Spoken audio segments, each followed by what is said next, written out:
He shall from his life-giving presence invoke upon our levels the blessing of that divine being, whose infinite goodness is so fully revealed and unfolded to us, and warn us by its lessons of wisdom and truth.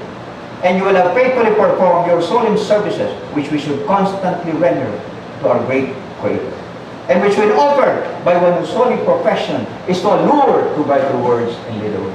May by elevating our thoughts, strengthening our virtues, and purifying our minds, prepare us for admission into the society of the blessed and the realms of life and life eternity. And of the second room should be the chair of your office. And with it, you will now be invested. Brother Kenneth T. Pacheco, who has been appointed to serve as Marshal of Islam. Brother Kenneth T. Pacheco, you have been appointed Marshal of this Lodge, and you will now be presented with the cherub and symbol of your office.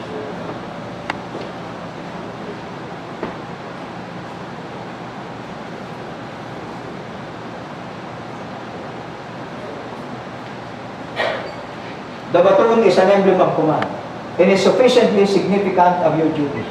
You will, under the direction of the Master, take charge of all possessions of the Lodge, and as the proper performance of many ceremonies will depend upon the manner in which your duties are discharged. You are enjoined to be most careful in the performance. You will now take your proper place.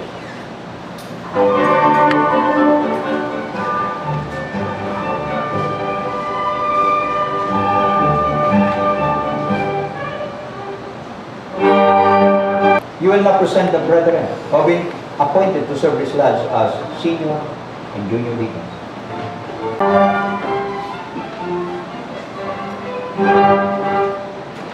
Valuable School Stalling Officer, I now present to you Brother Zandro Jun B. Fernando, Senior Deacon, Brother Carlos B. Kenneth.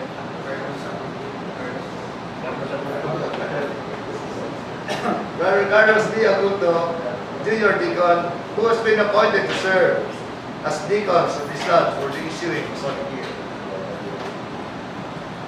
Brother Sandro John B. Fernando and Brother Carlos B. Aguto, you have been appointed deacons of this lodge, and you will now receive the jewel of your office.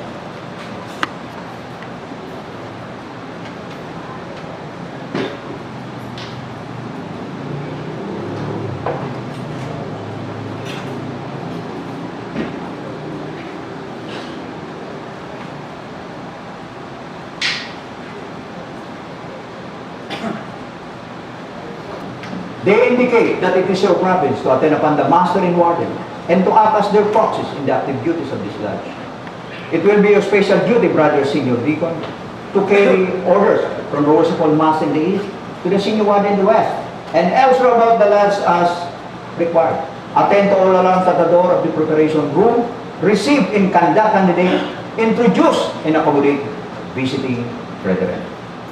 You, brother junior deacon, to carry messages from the senior ward in the west to the junior ward in the south, and elsewhere about the lodge as directed. Attend to all alarms at the door and see that the lodge is duly tied. Those rods, my brothers, distinctive of your office, will now be invested with care.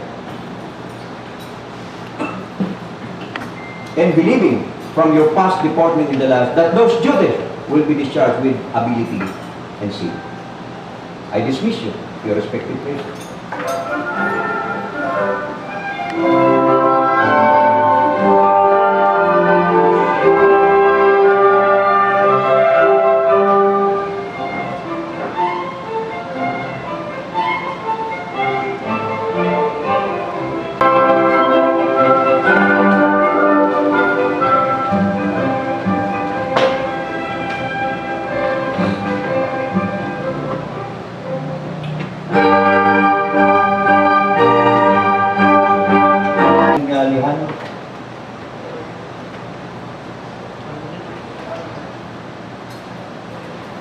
We most cordially congratulate you on your selection and appointment to the various offices in this lodge into which you are now about to be installed.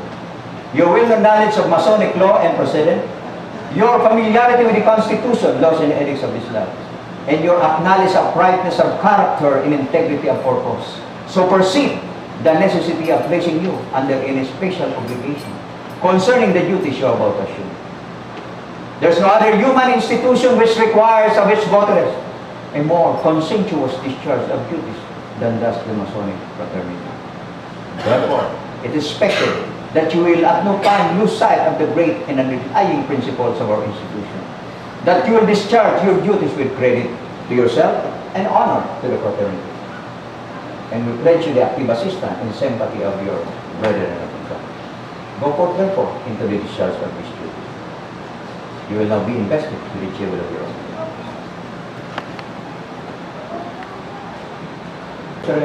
Conduct our brother to station the proper station.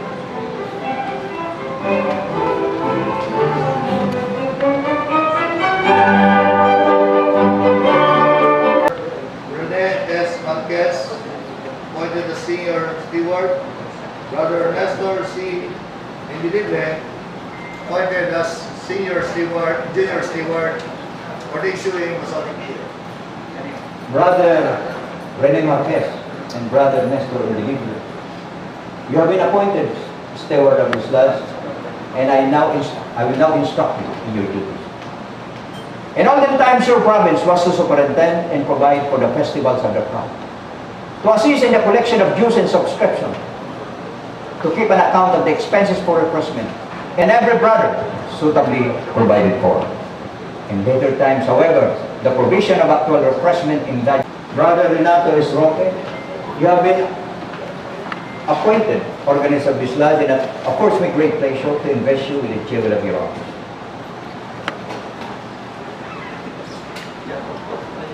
It is your duty to preside at the organ, at the opening and closing, and other ceremonials of the lodge. May the delightful labor of your position impress more deeply upon the minds and hearts of your brethren that harmony is as essential for the strength and beauty of our noble brotherhood as it is for excellence in the arts and science in which you are so greatly excel. You will now be conducted to your proper place in the lodge.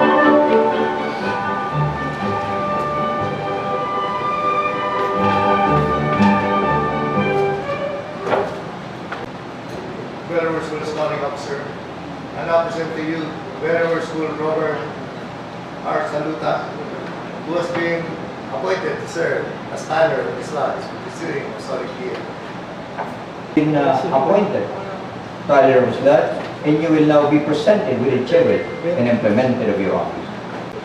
As the sword is placed in the hands of the Tyler,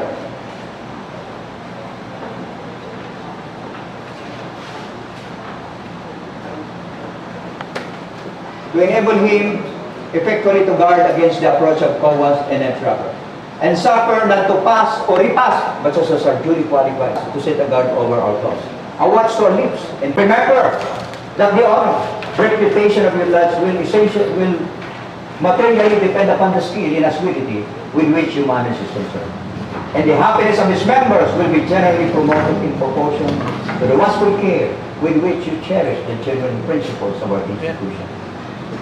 For a pattern of imitation, consider the great luminary of nature which rising in the east regularly diffuses lights and luster to all within its circle.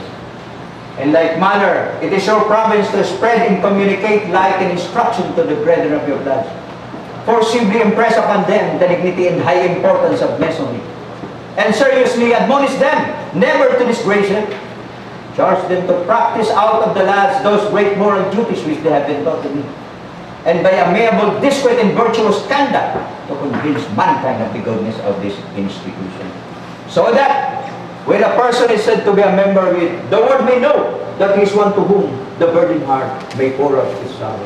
For it is only by due regard for a laws and regulation as shown in your own conduct that you can expect obedience to them from others. You are assiduously to assist the master in the discharges of his trust, diffusing light and imparting knowledge to all whom he shall be placed under your care. In the absence of the master, you will succeed to higher duties. Your acquirement must therefore be such as will ensure proper instruction to the flock. From the spirit which you have hitherto evinced, I entertain no doubt that your future conduct will be such as will merit the applause of your brethren and the testimony of a good conscience. Brethren of Pasig City, Masonic Lodge number 409 will now rise. That as a mass of necessity, rule and teach of us others, of course, learn to submit and obey. Humility in both is an essential duty.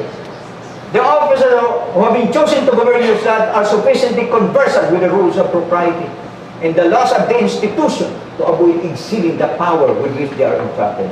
And you are of too generous disposition to envy their preferment. I therefore trust that you will have but one aim to please one another and unite in the grand design of promoting happiness. Finally, my brethren, as this association has been formed and perfected in so much unanimity and concord, so may it long continue. May you long enjoy every satisfaction in delight which this interested friendship can afford. My kindness and brotherly affection distinguish your conduct as men and as nation. In the hands of the master, it may be the instrument of great good or of great evil. With it, the master governs his life. And the welfare and prosperity of your lives in a great measure depends upon its judiciary. Under the direction of the very worshipful brother master of ceremony,